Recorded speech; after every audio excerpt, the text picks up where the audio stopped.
All right, everybody. Welcome back to another episode of the Lasting Learning Podcast. Those of you that have been on this journey with me for the last 5 years will have listened to just about every episode on the pod. You know that one of the reasons I do this podcast is because I like to be able to reach out and meet new people. And it's weird. I'm a middle aged white guy. And if I pick up the phone and call people and say, hey, I'm curious about you, can you tell me about your life? People will hang up on me instantly. But if I say, hey, let's record a conversation on video that we can then share with the world, people readily agree. And today, I've got one of those people. She fell for it. I've got somebody on that I'm going to try to get to know in a more authentic way, and you're going to be along for the journey. She's a woman that I've heard on other podcasts. I know a little bit about her story. Some of you might have heard her on other podcasts as well, but we're going to dive a little bit deeper. We're going to learn about her journey. We're going to learn about who she is, what makes her drive. She really embodies my personal philosophy that it's more important to reach each student than every student. She's somebody that focuses on the individual. She's somebody that has really wrestled with the question that some of you have heard me ask, and some of you have heard me express as the hardest question I've ever had to answer is, who are you? Today, I've got an amazing guest on. Her name is Amy. She's living in Texas. Today, as we're talking, it's cold in Texas. I'm joining in Florida and I'm wearing a hoodie. She's joining from Texas and she's all bundled up, but I guarantee you're going to be warm after hearing this conversation. Today, Amy Mathews-Perez is here with us. Amy, thank you so much for joining the show. Well, Dave, it's an honor to be here. And you're right. I'm all bundled up. It's 40 degrees in Texas, so we think it's a hard, cold winter, but I'm happy to be here. Thanks for the opportunity. Absolutely. Absolutely. I'm really excited to pick your brain. We'll talk a little bit of education and instruction and pedagogy. We'll talk about your career trajectory, but we're also going to talk life today. We're going to talk about your story and some of the lessons that you have learned in your journey. And we'll probably open up and you'll probably get me to share some of mine because I have a feeling that's what you're going to do. But let's unpack your journey a little bit. In your 30 years as a professional, you've really done all the jobs, haven't you? I've done a lot. I've done a lot. And before I get into that, I wanted to tell you that I really connect with the name of your podcast, lasting learning. And that implies that we're ongoing, that our learning is ongoing. And that's what I'm all about. Dave, I consider myself an experience expert because I learn from every experience and every interaction that I have. So that's one of the many reasons I've connected with your podcasts and your guests and your message. So again, thank you for the opportunity. I'm in my 32nd year. I mean, does it really matter after 30? Right. Yes, I started as well, when I was in college, let's be honest, I changed my mind my senior year. So that's an example of, being brave enough to know who you are and know what you want to do and maybe make some unpopular decisions. And so I was going to school to be a teacher because I always knew I wanted to be a teacher. Even tried to get out of it in junior college. I took a computer programming class thinking that's where the money is. And I wrote a program that wouldn't stop looping. So I guess I put a comma instead of a period. I don't know. And the professor came up by and said, this may not be the field for you. So I went right back to education. Went to school to be a teacher, a middle school teacher. In my senior year, I took a phonetics course. I was like, oh no, this is it. I talk a lot and now it's going to have a purpose. I'm going to be a speech pathologist. So I called my parents. I'm the youngest of 6, by the way. Called my parents, told them all about it. And they were so excited, Dave. They were so excited. They were so supportive. And they were like, you can do it. You can do whatever you want. That's awesome. And I was like, really? Because I was about to graduate. They're like, yeah, as soon as you get a job, you can do whatever you want, baby girl.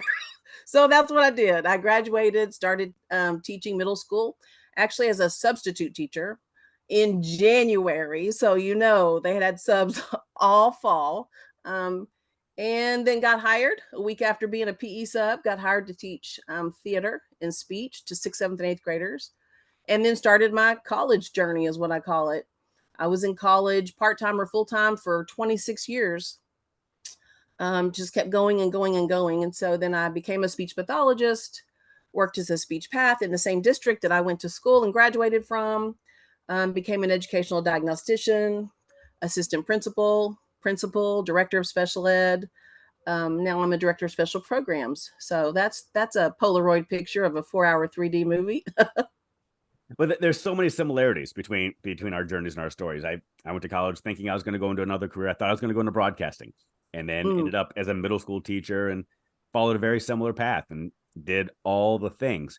And in that time, was constantly thinking there's got to be something more for me to do. I feel like there's something else for me to do. There's another thing that I'm supposed to do, and I hmm kept chasing that next thing. And I think it all led me to this moment. Maybe I kept chasing those next things just so I could be sitting here and talking to you today. I mean, you could help me explore truly my passion and purpose in life. I'm going to go back. You said that you had a conversation with your parents and they hmm said, "Yep, you can do whatever you want to do." hmm Very real question. Do you actually believe that? Absolutely, without hesitation. They supported me in everything I could do. They just weren't going to financially support me to go back to school again, right? For that long. So absolutely, they've supported me in everything I've done. And being the youngest of six, I mean, that's a lot of support, right? I mean, not only financially, but emotionally. And I'm very blessed that they're still alive and all my siblings are still alive. So we're a close knit family. So it's a lot of blessings, but absolutely, I believe that. I wouldn't be where I am if I didn't believe that about my parents, as well as my siblings and my husband. Mm, Absolutely. And I honestly think that's sometimes what it takes. Someone else believing in you that can kind of bump your own security and belief in yourself. As a matter of fact, I was recording a podcast with another person and Nicole Biscotti, and we mm-hmm, were and Barbara Bray, and we were chatting afterwards. And I just literally messaged Nicole yesterday about something that she said to me during that conversation after the podcast. And that's been a couple weeks, but it has resonated with me so deeply. She said to me, just in passing, as a part of the conversation, it wasn't a quiet moment of and insight. She said, Amy, I think you really underestimate what you have to offer people. And then we just kept talking, but that just keeps resonating. So those little bursts of support and encouragement help me tune in and be reflective to what I am passionate about and what I am working for is worth it. And it does align with my values and what I'm doing, because I've had a lot of no's, right? I'm mm-hmm. working on some book series. I've had more no's than I've had even maybes, let's be honest. And there have been times when I thought, well, then it must not be important. But I circle back and I'm like, no, it is important. It is important. It will change the practices in special education in 504. I've just got to keep at it. The kids and the parents are worth it. I've got to keep doing it. So let's sit here for a minute because Okay. I think there's a big conversation that maybe we're beating around, but I want to try to get to the heart of it. I have said before, and I'm a true believer of this. I've got 4 kids. That my job as a dad is more about building confidence than it is about building competence. Right? My job is to give my Absolutely. kids the belief that they can do all the things. Mm-hmm. However, that's extremely difficult because in the real world, most of my professional life is centered around competency based instruction. How do we know when they know? And as a dad, even as a leader at times, I spend more of my time trying to nudge people in the right direction, trying to let them know when there's a roadblock and they need to go another way, trying to paint realistic dreams into their minds, hearts, and beliefs. With my kids, if they all want to grow up and be in the NFL or NBA, I feel like there's a part of me that has to say, maybe not for you. Let's think of another path. Is there any gray area in this where my job isn't just to blow smoke and say you can do anything, you can be anything, you are the best of the best, or is it to say nope, here's your niche, let's try to identify who you really are and how that thing is the thing that you need to be doing? So I will tell you, this comes from a person with no children. So there's my disclaimer, right? It's easy to have an opinion when you don't live the life. So there's my disclaimer. But I truly believe, even in my work, right? Even with my nieces and my nephews, I truly believe in facilitating the environment. And I think that's what my parents have done, where I can explore, right? Strengths and discover weaknesses, because you don't really seek those out. And then have the confidence and the security blanket, if you will, or the net of security to take action on what you believe is your gift or your talent. I mean, I wanted to work at Disney World, Dave. That was my long-term plan when I was in high school. I was going to work at Disney World or Disneyland. I can't remember. It's been too long. So I tried out. My mom took me to SMU University to try out for Disneyland. Did she think I would make it? Well, I don't, to me, she thought I would. And guess what? I did. I made it through the first round of tryouts. I made it through the singing part. And I would, it was a big celebration, hurrah, hurrah, hurrah. And then I got to stay, and then we had to go through the dancing part. I did not make it through the dancing part, and I'm gonna tell you why. Because they put me in a can group, David, and I'm too short for the can group. I did the dance perfectly, but anyway, I got dismissed. But that's just an example of facilitating, and I don't think it's telling someone what their niche is or their niche, however people say it. And I don't think it's a matter of saying you're good at this, you're not good at this. I think it's making a safe environment where they can explore those things and let people figure that out themselves. Just like I figured out I'm not a computer programmer, but nobody had to slap my hand and turn me around and say, no, never. I think it's creating that environment. And I try to do that a lot. It is hard. It takes a lot of patience, and it takes more silence than it does talking.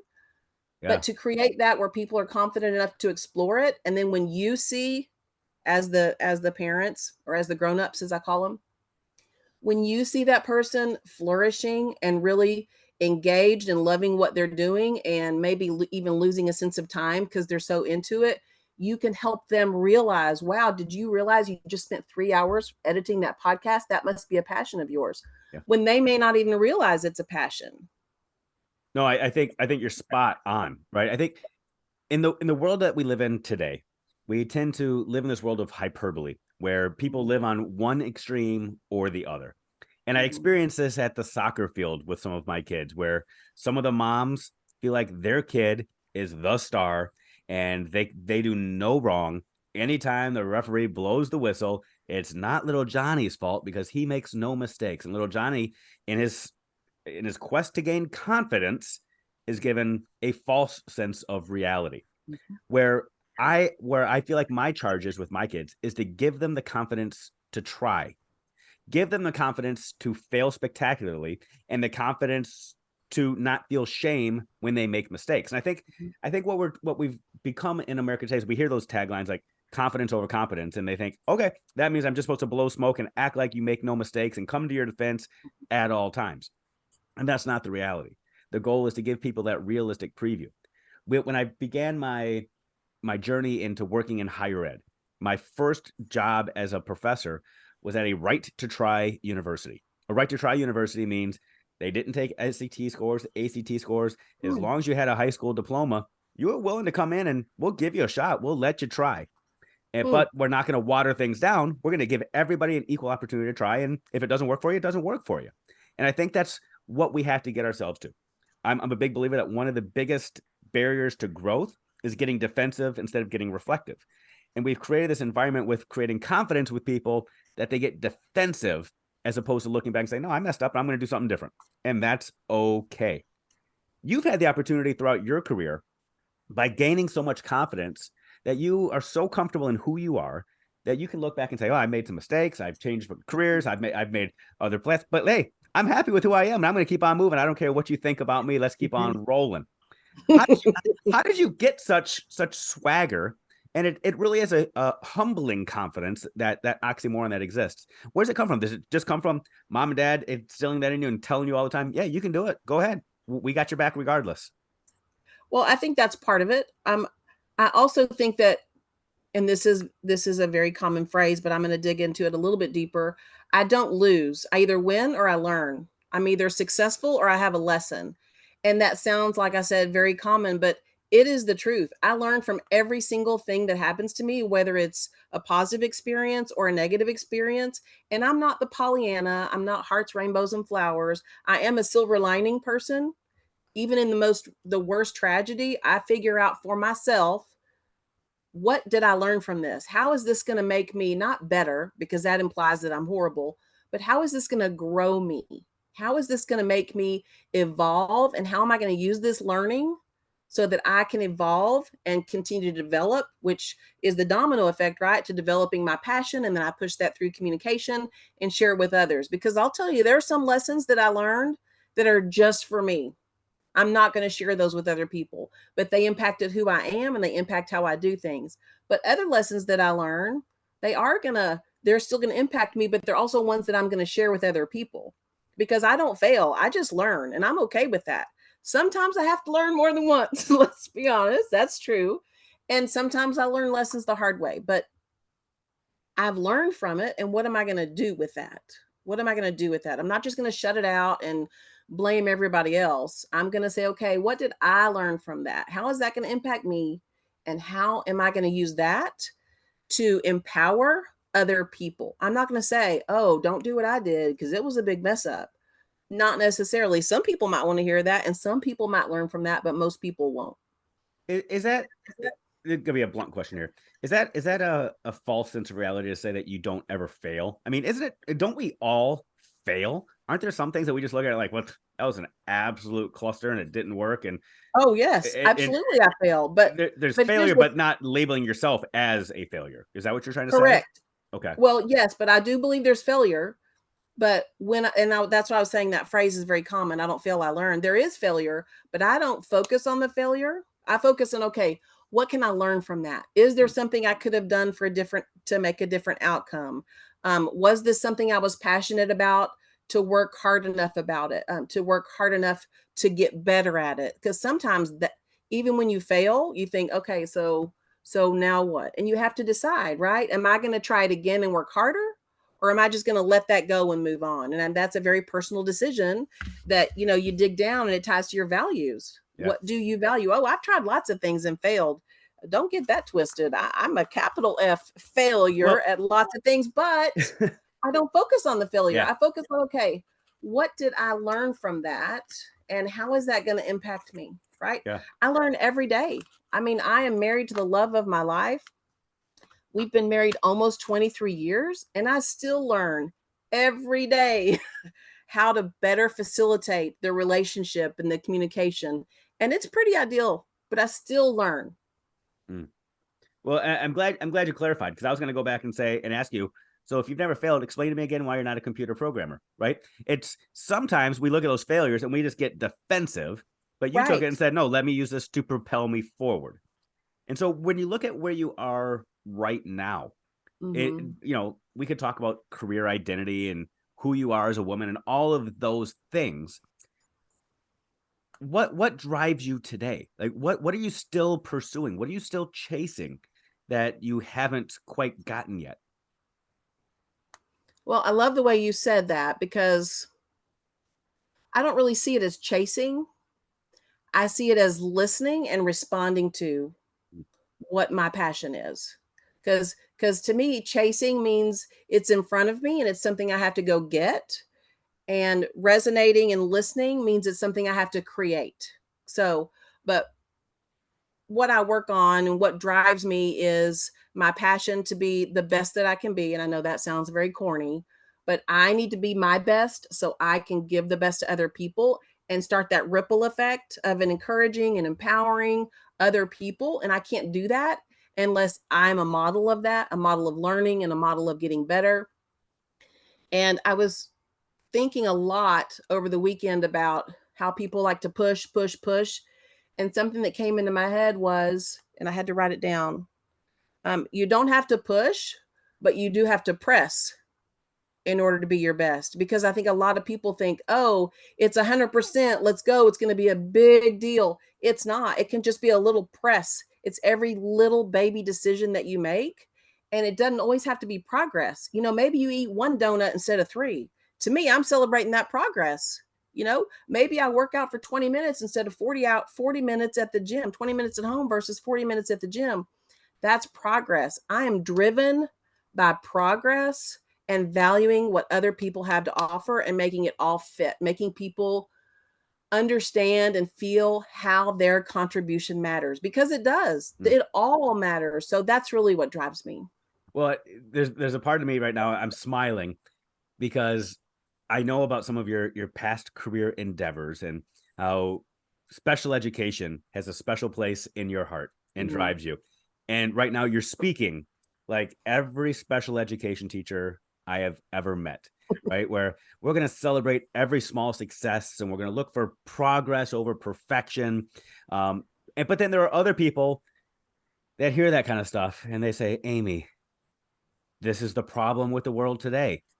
You just focus on the smallest little detail. We've got expectations. We got to have higher standards for people, Mhm. for for excellence, for mastery, for proficiency.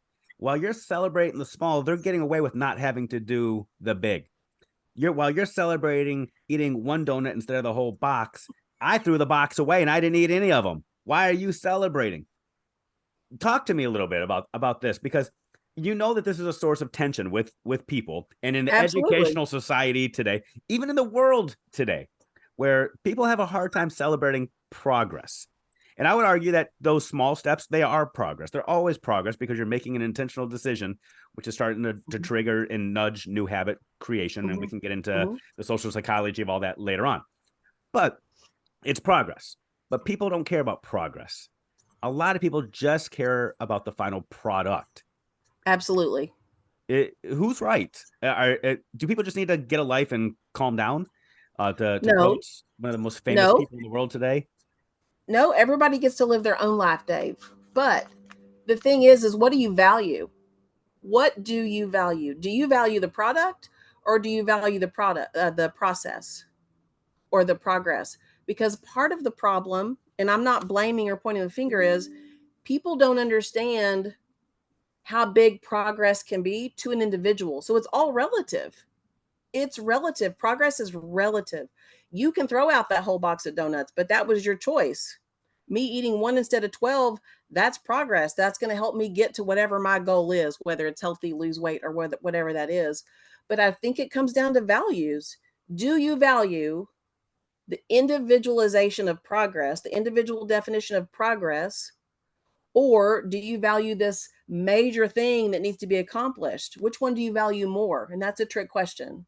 That's a trick question because I think you have to value both, Mm-hmm. but it's those choices that impact where you go along that scale. So I'm going to celebrate not just the small bits of progress, but the individualized things for each person. And that sounds really silly, but I'm going to celebrate what progress is for you, and I'm going to celebrate what progress is for me. That doesn't mean I'm going to throw a party, right? Doesn't mean I'm Mm-hmm. going to forget that there's a bigger goal. In Texas, there's the star scores. I'm not going to forget that, but I can't just aim for that bigger goal without realizing there are steps along the way. We've seen those, right? We've seen that picture Yeah, of yeah. the ladder, take the steps, don't go to the top and all that. That's what I'm talking about. But I really think it boils down to what do you value? Because if I value progress and I know what progress is for you, that means I value you. Well, I think this is interesting, and we're going to talk education for a minute. We're both wearing our hats right now. Let's pretend these are educational hats. But by the way, if you're listening to this and not seeing this right now, love your hat.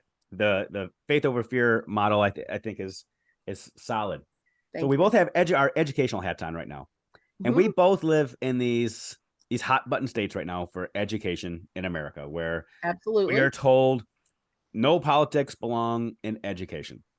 Mm-hmm. However, whether you're talking red and blue, R's and D's, donkeys and elephants, what you're telling me right now and what I'm hearing from you is, as educators, your values still bleed into the classroom.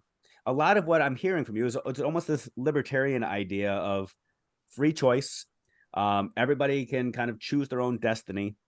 Every kid is on their own specific journey towards wherever they're going to go in the world. Is that in alignment with what the system, the man, education today is telling us, when we live in this standards driven world where we've got assessments, whether it's the star assessment or if we Mm-hmm. talk smarter balance or SAT, ACT, and everybody has to hit a certain benchmark? It Mm-hmm. almost sounds like what you're professing, what you're preaching, what you stand for is out of alignment with that model. I wouldn't say it's out of alignment. I would say it's gray. Okay. And I live in a gray world. It's not black or white. It doesn't have to be this or that. I think one leads to the next. And it's not Mm-hmm. just students. I'm also talking about teachers, paraprofessionals, principals, superintendents. I think it's a balance, and I know that's a very common word, but to me, balance is a verb. And in what I call my Amy brain, I see myself walking on a tightrope. And to maintain balance, you're constantly moving, right? You're Mhm. constantly adjusting. So when I say balance, it's a balance between number one, knowing what the big picture is, right? Knowing what the ultimate is, valuing, number two, valuing what that big picture is, because at some point, whether you agree or not, you have to value it because it's the system, quote unquote. Mhm. But then you also have to go down and see, okay, what are the steps to get there for this teacher? What are her steps for this student? What are her steps? And I've had a conversation with more than one coworker that has said, this whole system is ridiculous. And I'm not going to get into specifics because that's general enough. And I say, well, I understand that. Let's not talk about the system. Let's talk about the people. What are we doing to value the people? What are we doing to get those people where they need to be?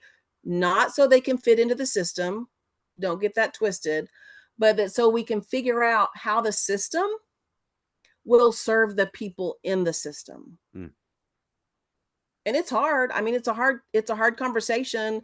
And Mhm. I will say I go against the flow quite a bit when I talk about valuing individual contributions. I'm not saying more so than the ultimate goal of the big picture, but you're not going to get to the big picture without the people. So you've got to Mhm. value the people and what they have to offer. And does it align perfectly? No, but it shifts. We balance. And I know the people can't see me moving my hands, but I'm a visual learner. It's an ongoing process. It's not black or white. It's not the person or the system. It's not the person or the program. It's making them work together. Sometimes it's easy, sometimes it's hard, sometimes it's successful, sometimes it's not, but we are moving forward. Yeah. We are moving forward. Yeah, I agree wholeheartedly, right? And I'll say some things right now where you don't have to. You can disagree with what I'm going to say right now because I don't want to put you in the hot seat and get you in any trouble. Right now, I got nobody that can yell at me other than the listeners right now. And feel free, write your comments. Remember, it's at Dave Schmitto on all the things. Comment away. But I feel like every decision we make in education is a decision around values. And if we start talking about politics is just a way to blanket your values under Mhm. a label of here are all of my values, right? Right. But in schools, we tend to say your personal values have no place in education, which I'm sorry, that's a bunch of BS. If you teach Mhm. social studies, you might value teaching the Constitution more than you value teaching the Civil War. If you teach language arts, you might value grammar more than you value creativity. If you teach science, you might value the periodic table more than you value what we're always choosing, right? You might value Always. in your grade book tests more than you value homework. You might Right. value having your desks in rows versus in small groups. Your values are on display by the decisions you make every single day. So it is 100%. about values. But what we've tried to do is we've tried to silence people and tried to get people to comply by coming up with scripts and mandates and pacing guides and scopes and sequence, all these things that are trying to turn education into a widget driven society. We're trying to go back to the era of creating future manufacturers. There's nothing wrong with creating manufacturers, but Mhm. we're trying to drive critical thinking, creativity, and communication, collaboration, the 5 C's out of education again, which is those are my values.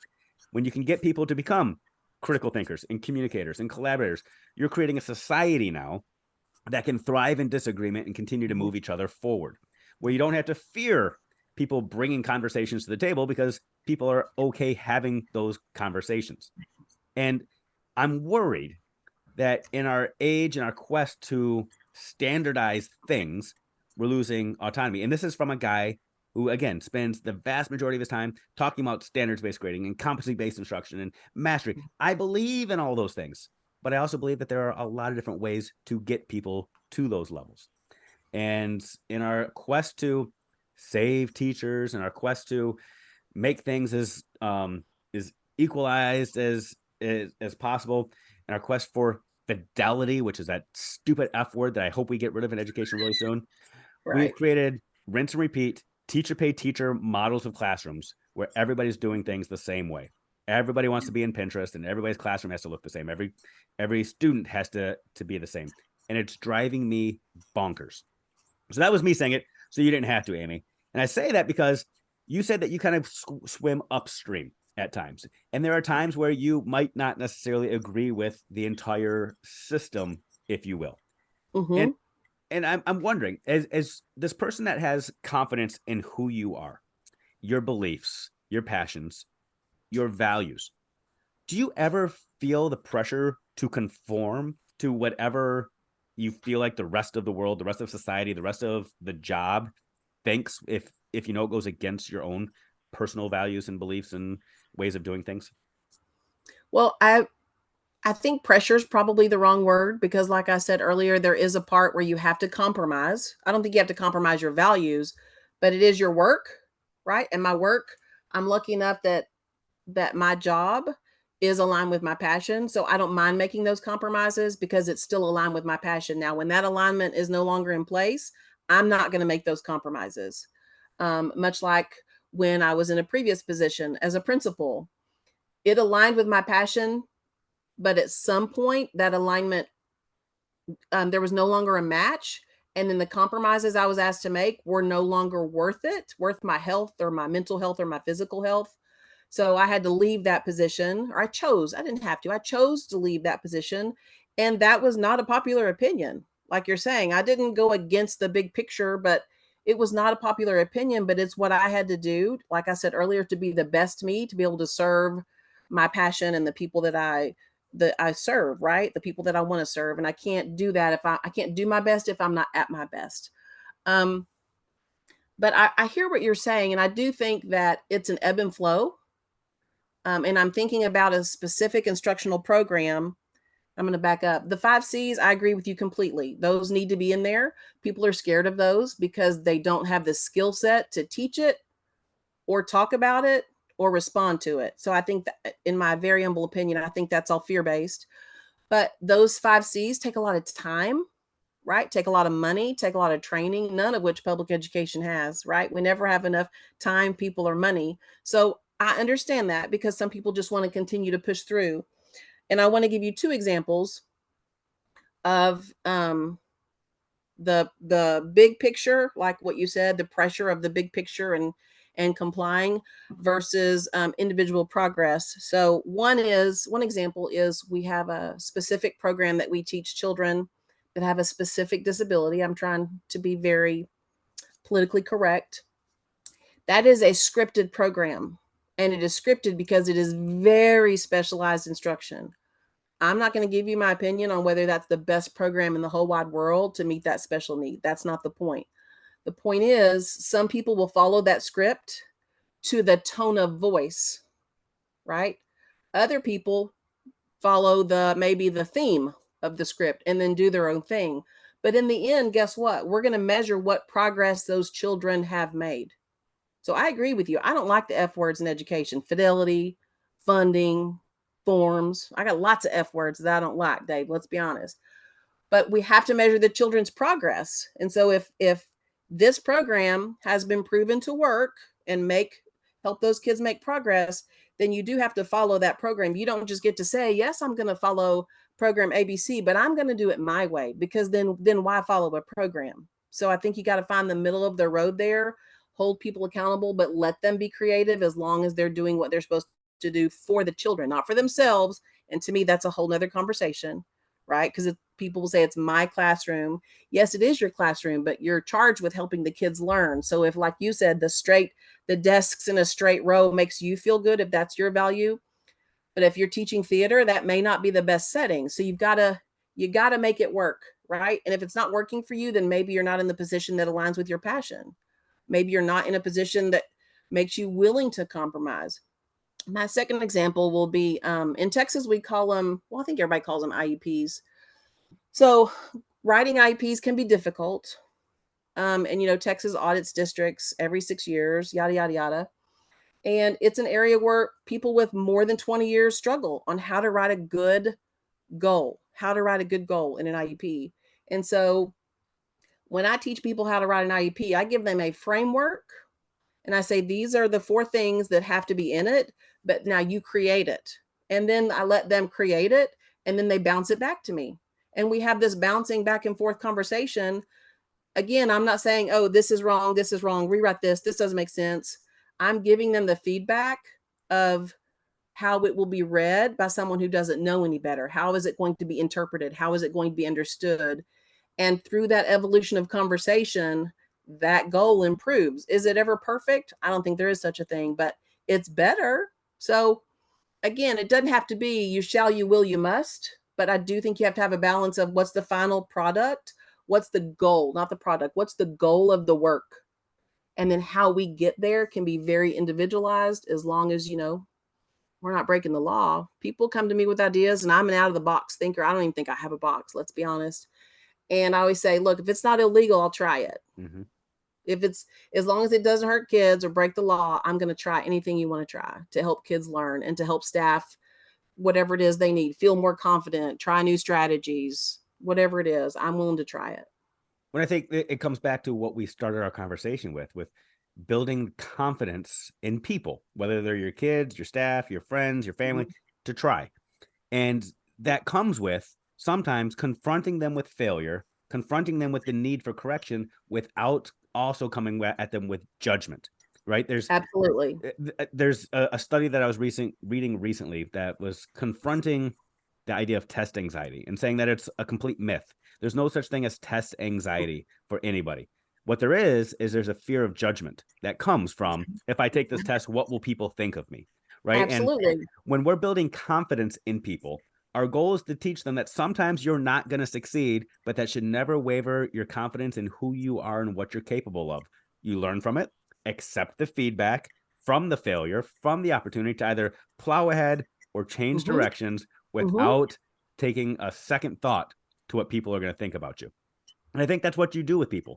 You've demonstrated this through your life. You've demonstrated through your career.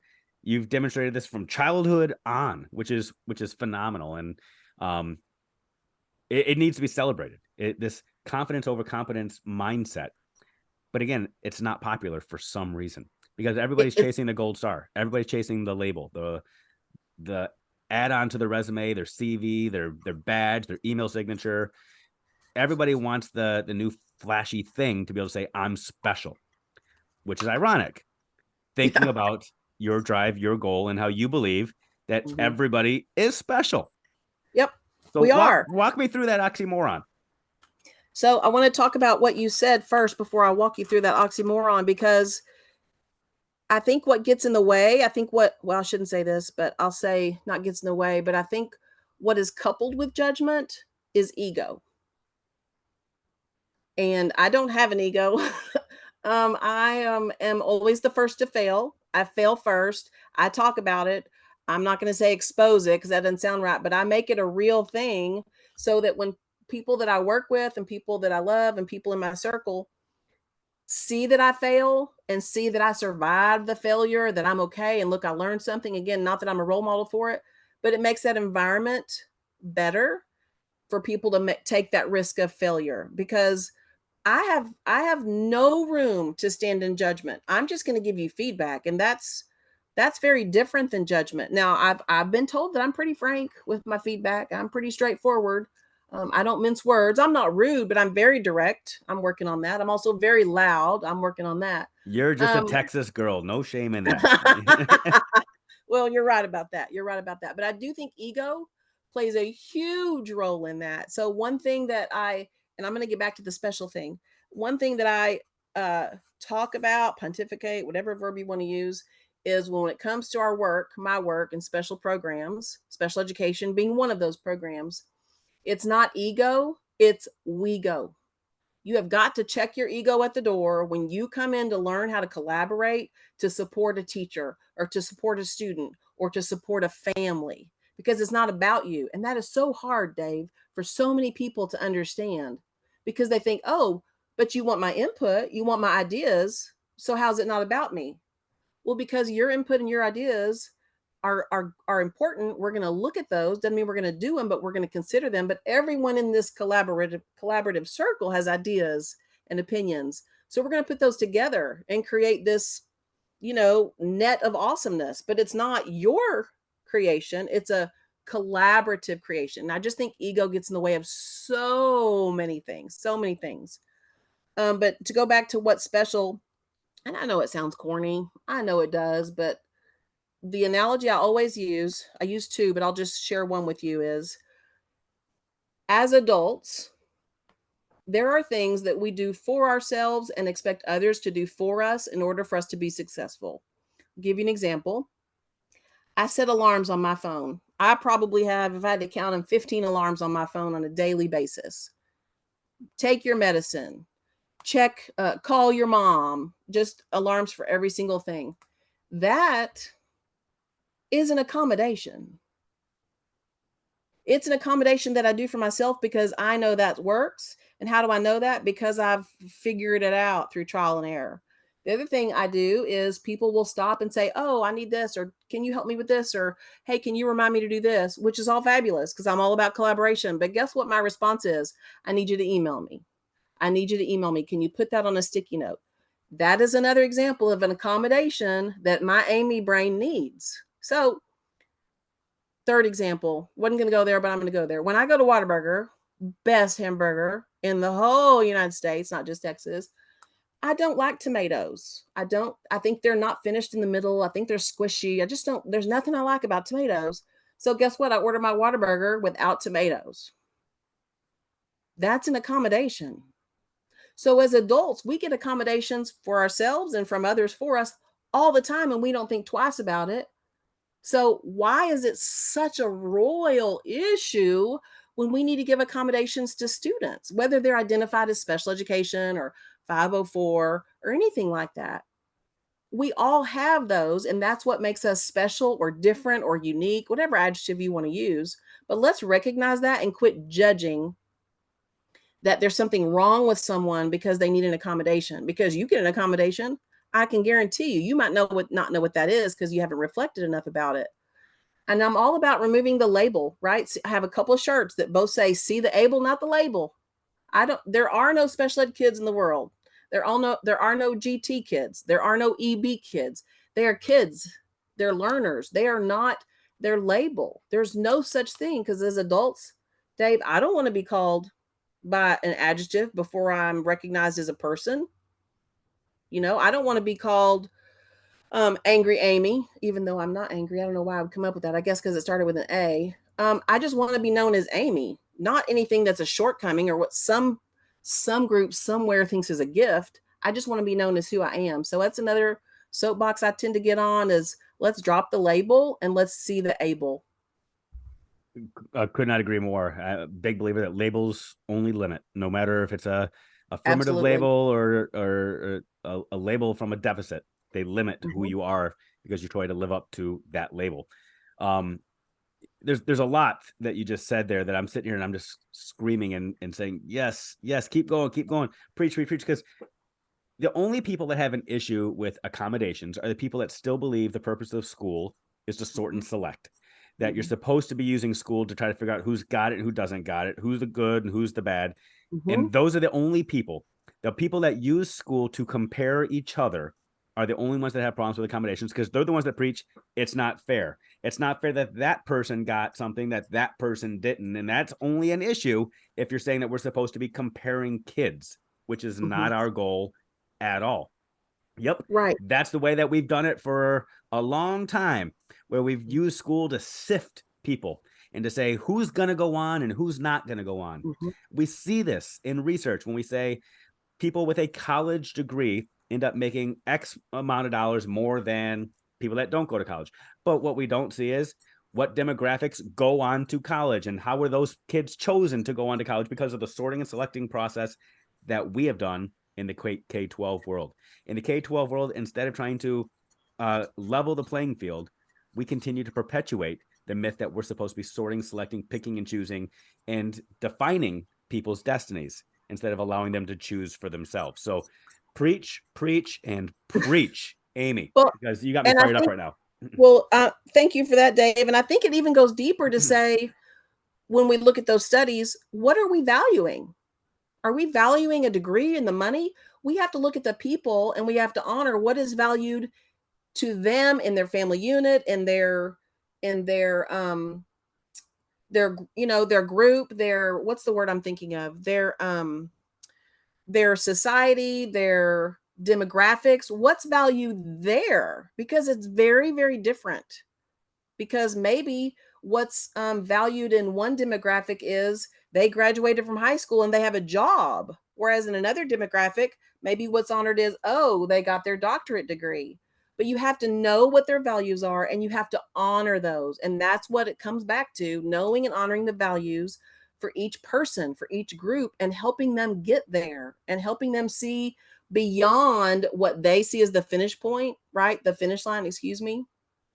I mean, when I got my doctorate, I thought I was done. Although, I mean, my husband did say, please tell me you're finished with college. Because I'd been in college the first 13 years of our marriage. And I said, I'm finished.